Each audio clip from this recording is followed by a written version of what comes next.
Hello friend, pharma with PD YouTube channel में आपका बहुत बहुत स्वागत है। आज का इस वीडियो बहुत इंपॉर्टेंट होने वाला है क्योंकि इस वीडियो में हम डिस्कस करेंगे रेस्पिरेटरी सिस्टम और इसका डिसऑर्डर अस्थमा के बारे में। तो फ्रेंड, अगर आप कार्डियोवास्कुलर सिस्टम का डिसऑर्डर नहीं देखे हैं जैसे hypertension, congestive heart failure, ischaemic heart disease, तो हमारे चैनल पे सब लेक्चर वाइज अवेलेबल है, आप वहां से जाके देख सकते हैं। तो फ्रेंड, अगर आप हमारे चैनल पर न्यू है तो चैनल को लाइक कीजिए, सब्सक्राइब कीजिए और बेल आइकन को दबाइए ताकि ऐसा ही आने वाले हर एक न्यू वीडियो का नोटिफिकेशन आपको मिलता रहे सबसे पहले। रेस्पिरेटरी सिस्टम, जैसे हमारे बॉडी के अंदर टोटल 11 सिस्टम प्रेजेंट है, तो 11 सिस्टम में से रेस्पिरेटरी सिस्टम एक है जिसमें हम डिस्कस करेंगे रेस्पिरेशन क्या होता है। तो फ्रेंड, रेस्पिरेशन एक प्रोसेस है जिसमें क्या होता है कि हम ऑक्सीजन लेते हैं और कार्बन डाइऑक्साइड छोड़ते हैं, उस प्रोसेस को रेस्पिरेशन बोलते हैं। तो लिख सकते हैं respiration is the process in which taking oxygen and giving out carbon dioxide through respiratory tract. Respiratory tract के द्वारा हम क्या करते हैं, ऑक्सीजन को इनहेल करते हैं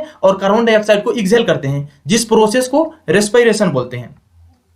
during respiration process oxygen from the atmosphere is exchange with carbon dioxide produce with in the body. जो एटमॉस्फेयर में ऑक्सीजन प्रेजेंट होता है उस ऑक्सीजन को हम लेते हैं और हमारे बॉडी के अंदर टिश्यू के द्वारा जो कार्बन डाइऑक्साइड बनता है वो कार्बन डाइऑक्साइड ऑक्सीजन से एक्सचेंज होके हम रेस्पिरेशन प्रोसेस के द्वारा कार्बन डाइऑक्साइड को हमारे बॉडी से बाहर निकालते हैं। रेस्पिरेटरी रेट 12 से लेकर 16 ब्रीथ पर मिनट। एक मिनट में एक एडल्ट पर्सन 12 से लेकर 16 बार तक सांस लेते हैं और छोड़ते हैं। Lungs is the primary organ of respiration. Lungs primary organ है रेस्पिरेशन का, क्योंकि जो हम ऑक्सीजन लेते हैं और जो हमारे बॉडी के अंदर कार्बन डाइऑक्साइड बनता है वो लंग्स के अंदर ही एक्सचेंज होते हैं, इसीलिए लंग्स क्या है, हमारे बॉडी का प्राइमरी ऑर्गन है रेस्पिरेशन का। अब हम देखेंगे रेस्पिरेशन दो प्रकार का होता है, दो टाइप का होता है, एक इंस्पायरेशन, दूसरा एक्सपायरेशन। तो इंस्पायरेशन का मतलब क्या होता है कि जो ऑक्सीजन हम एटमॉस्फेयर से बॉडी के अंदर इनहेल करते हैं, लेते हैं, उस प्रोसेस को इंस्पायरेशन बोलते हैं। और जो कार्बन डाइऑक्साइड हमारे बॉडी के अंदर बनता है उसको हम बाहर छोड़ते हैं, उस प्रोसेस को एक्सपायरेशन बोलते हैं। तो लिख सकते हैं इंस्पायरेशन में it is the process in which air enter the lungs from the atmosphere. Atmosphere से एयर हमारे बॉडी के अंदर इंटर होता है, उस प्रोसेस को इंस्पायरेशन बोलेंगे। और it is the process in which air comes out from the lungs into atmosphere. Lungs से या हमारे बॉडी से जो बाहर आता है कार्बन डाइऑक्साइड, उस प्रोसेस को हम एक्सपायरेशन बोलते हैं।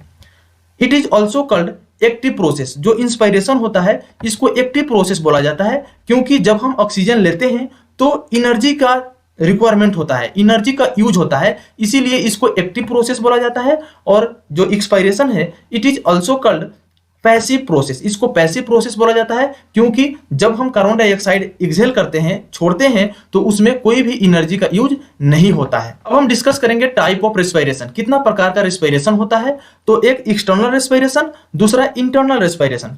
तो एक्सटर्नल रेस्पिरेशन का मतलब क्या हुआ कि जब ऑक्सीजन और कार्बन डाइऑक्साइड लंग्स और ब्लड के बीच एक्सचेंज होगा, उस प्रोसेस को एक्सटर्नल रेस्पिरेशन बोलेंगे। तो लिख सकते हैं it is the process in which the exchange of oxygen and carbon dioxide between lungs and blood. अब हम देखेंगे इंटरनल रेस्पिरेशन का मतलब it is the process in which the exchange of oxygen and carbon dioxide between blood and tissue. Blood और tissue के बीच में oxygen और carbon dioxide का जो एक्सचेंज होता है उस प्रोसेस को इंटरनल रेस्पिरेशन बोलते हैं। अब हम देखेंगे रेस्पिरेटरी सिस्टम में हमारे बॉडी का कौन कौन सा पार्ट इन्वॉल्व रहता है। तो सबसे पहले नेजल कैविटी, जो नोज होता है वो इन्वॉल्व रहता है। नोज के नीचे आता है फेरिंग्स, उसके नीचे आता है लैरिंग्स, जिसको वॉइस बॉक्स भी बोला जाता है दूसरा नाम। उसके नीचे आता है ट्रैकिया, ट्रैकिया को विंड पाइप भी बोला जाता है। और उसके बाद में ट्रैकिया से लंग्स के अंदर ब्रांचेज होता है। तो जो फर्स्ट ब्रांच होता है इसको प्राइमरी ब्रोंकाई बोलते हैं, और प्राइमरी ब्रोंकाई से दो ब्रांच निकलता है जिसको सेकेंडरी ब्रोंकाई बोलेंगे, और सेकेंडरी ब्रोंकाई से जो ब्रांच निकलता है उसको टर्शियरी ब्रोंकाई बोलेंगे। और ये सब ब्रोंकाई के हम कंबाइन करके एक वर्ड में अगर बोलेंगे जिसको ब्रोंक्यूल्स बोला जाता है। और उसी ब्रोंक्यूल से अटैच होता है एल्वियोलाई, और इसी एल्वियोलाई का मेन काम होता है ऑक्सीजन और कार्बन डाइऑक्साइड के बीच में गैसियस का एक्सचेंज करना। एल्वियोलाई का मेन फंक्शन होता है गैसियस एक्सचेंज करना। जो हम ऑक्सीजन लेते हैं बाहर से वो हमारे बॉडी के ब्लड में सेंड करेंगे, और हमारे बॉडी के टिश्यू में जो कार्बन डाइऑक्साइड है वो एल्वियोलाई क्या करेगा, वापस लेके हमारे बॉडी से बाहर निकालने का काम करता है। ये मेन फंक्शन होता है एल्वियोलाई का। तो इतना पार्ट इन्वॉल्व होता है रेस्पिरेटरी सिस्टम के अंदर। अब हम डिस्कस करेंगे अस्थमा क्या होता है। तो अस्थमा को डिफिनेशन को समझने से पहले हम अस्थमा को कंसेप्ट देखेंगे कि इसका मेन कंसेप्ट क्या है, उसके बाद हम डिफिनेशन जानेंगे ताकि इजीली कंसेप्ट क्लियर हो जाएगा और हमें जो आगे का चीज है वो समझ आएगा।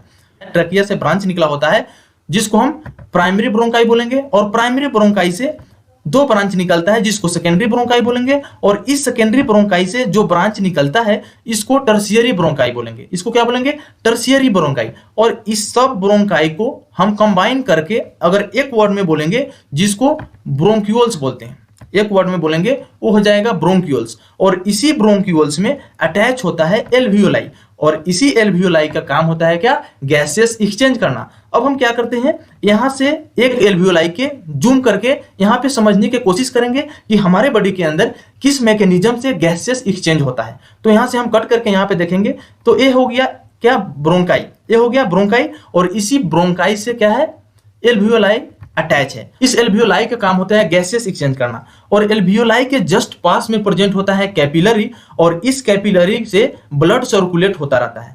तो जैसे हम बाहर से एटमॉस्फेयर से ऑक्सीजन लेंगे तो एल्वियोलाई क्या करेगा, उस ऑक्सीजन को कैपिलरी के अंदर, कहने का अर्थ ब्लड के अंदर ट्रांसफर कर देगा, और जो ब्लड के अंदर कार्बन डाइऑक्साइड है उसको वापस ले लेगा कैपिलरी, और ब्रोंकस के द्वारा हमारे बॉडी से बाहर निकालने का काम करता है। तो ये सिंपल सा मैकेनिज्म होता है एल्वियोलाई का, और इसी एल्वियोलाई के द्वारा गैसेस एक्सचेंज होता है। और वो कैसे होता है यहाँ पे आपको समझ आ गया होगा।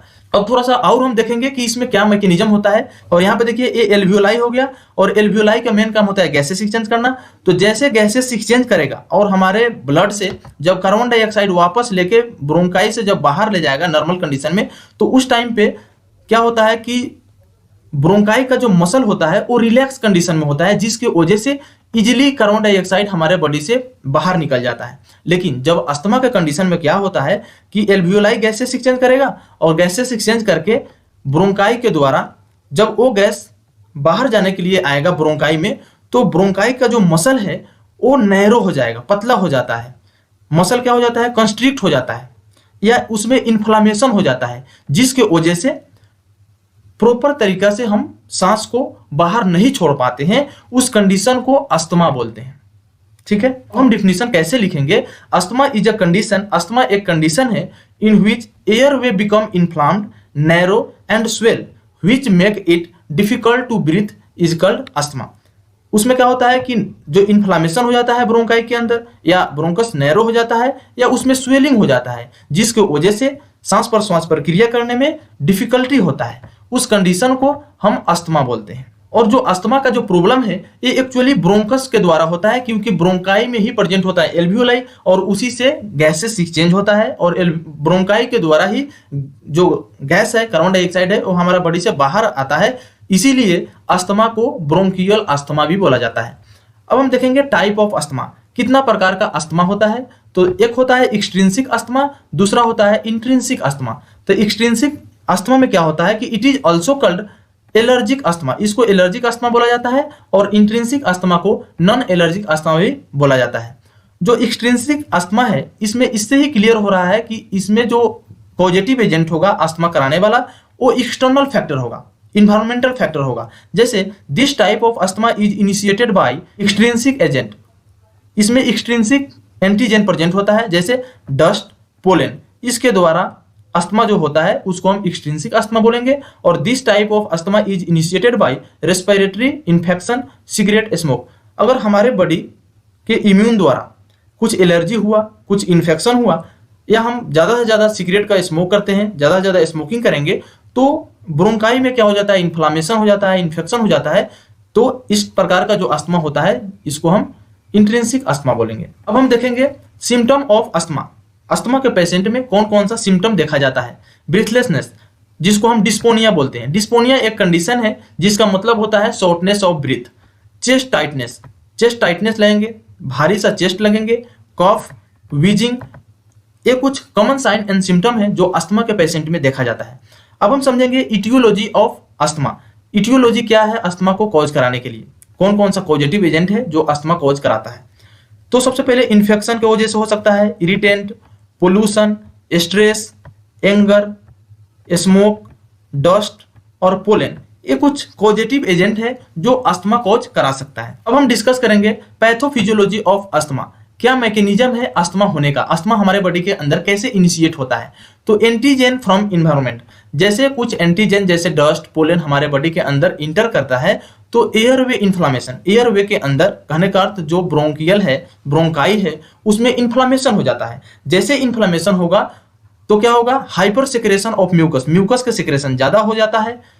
एयरवे मसल कंस्ट्रिक्शन, जो मसल आपको मैंने बताया था कि इन्फेक्शन होने की वजह से या इन्फ्लामेशन होने की वजह से जो ब्रोंकियल मसल है वो कंस्ट्रिक्ट हो जाता है, सिकुड़ जाता है। नेक्स्ट है स्वेलिंग ऑफ ब्रोंकियल मेम्ब्रेन, जो ब्रोंकियल मेम्ब्रेन है उसमें स्वेलिंग हो जाता है। तो ये तीनों कंडीशन क्या करता है, नैरो ब्रीथिंग पैसेज, जो सांस लेने का और छोड़ने का जो पाइप है वो पतला हो जाता है, जिसके वजह से wheezing, cough, shortness of breath, tightness of chest होता है और फाइनली उसको हम अस्थमा बोलते हैं।